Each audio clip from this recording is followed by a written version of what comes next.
welcome to the daily English news program on Azərbaycan Television with the most important events of the day.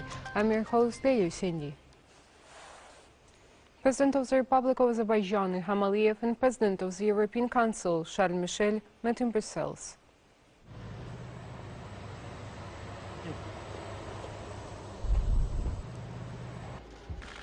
President of the European Council, Charles Michel, welcomed President Ilham Aliyev.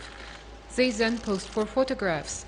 The sites hailed the successful development of relations between the European Union and Azerbaijan.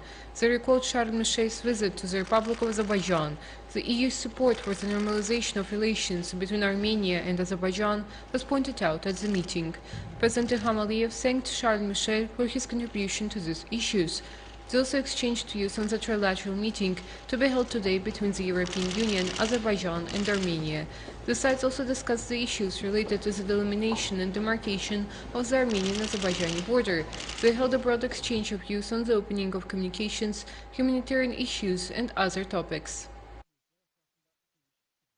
On December 14th, on the basis of the invitation of NATO Secretary-General, a meeting was held between President of the Republic of Azerbaijan, Ilham Aliyev, and Secretary-General of the Alliance, Jens Stoltenberg.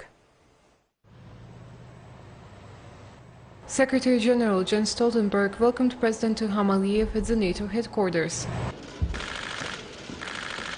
Then they posed for official photos.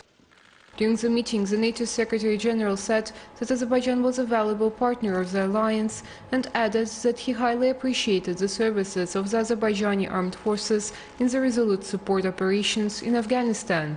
Jens Stoltenberg noted that Azerbaijani peacekeepers were among the last servicemen to leave Afghanistan and they helped to evacuate more than 120,000 people through Afghan airports. Jens Stoltenberg expressed his gratitude to President Ilham Aliyev. The head of our state highlighted that Azerbaijan was a trusted ally of NATO, and that was his 7th visit to the alliance headquarters. He stated that Azerbaijani servicemen had been serving in Afghanistan from 2002 to the August of 2021. During the conversation, the sides exchanged views on the regional issues in the post-conflict period, and the readiness of Azerbaijan to the negotiations on the peace agreement with Armenia was expressed. Security issues in the region were also discussed. President Ilham Aliyev emphasized the close friendship and strategic partnership among Azerbaijan and NATO member countries and added that there is a strategic alliance with brotherly Turkey, one of the leading member states of the alliance. The importance of Azerbaijan's partnership with NATO's Partnership for Peace program since 1994 was stressed at the meeting. In this context, it was noted that our country actively participates in NATO's Individual Partnership Action Plan and other programs, and develops operational military coordination between the Azerbaijani armed forces and the NATO armed forces. At the same time, the sides exchanged views on Azerbaijan's participation in NATO exercises joined with Turkey and Azerbaijan on a bilateral basis. The important role of Azerbaijan in Europe's energy security was also noted during the conversation. Our country's contribution to the implementation of NATO's Resolute Support mission as a regional transport and logistics center was also hailed. Then President of Azerbaijan Ilham Aliyev and Secretary-General Jens Stoltenberg issued statements for the press.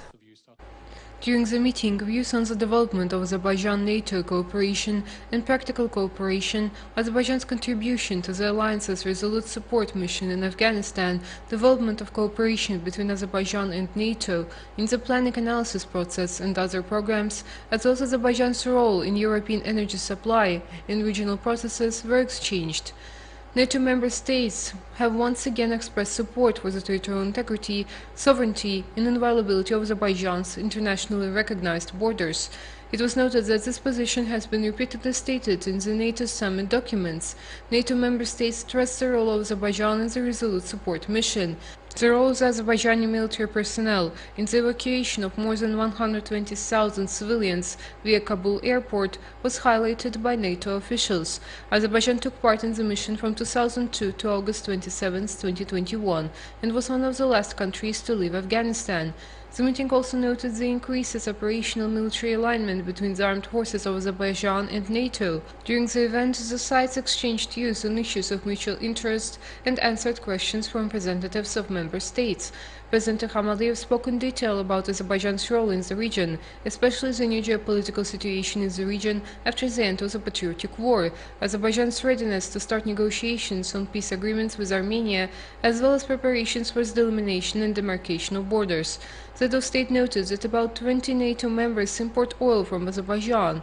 It was also noted that 4 members of the alliance, including Turkey, import gas from Azerbaijan, and there are opportunities to expand this geography in the future. It was noted that Azerbaijan was a reliable partner in the field of energy supply and contributed to Europe's energy security through alternative sources and alternative routes. At the Conference of Ministers of Justice of Europe in Venice, unfounded and fictitious accusations of Armenia against our country were exposed by substantial facts. Minister of Justice Rövşən Məmmədov stated that last year, Azerbaijan conducted counterattack operations based on the right to self-defense in response to yet another military provocation from the Armenian side. It was brought to attention that Armenia, severely defeated on the battlefield, committed crimes against humanity, deliberately opening fire on the civilian population. About 100 civilians were killed and more than 400 were injured as a result. The conference also discussed the recent judgment of the International Court of Justice. The military-political leadership of Armenia, once again demonstrating its aggressive nature, continues provocative actions with the intentions of national hatred and enmity against our country in gross violation of the fundamental norms and principles of international law. Some media outlets and various social media sites have disseminated videos depicting Armenian footballers insulting the state flag of the Republic of Azerbaijan. Upon the fact, a criminal proceeding was launched by the Prosecutor General. By submitting legal assistance requests in this case, the necessary joint measures will be taken to identify and bring to justice the perpetrators of the crime, together with the prosecution authorities of other countries, as well as relevant public agencies. That was all for today. Thank you for being with us and see you next time.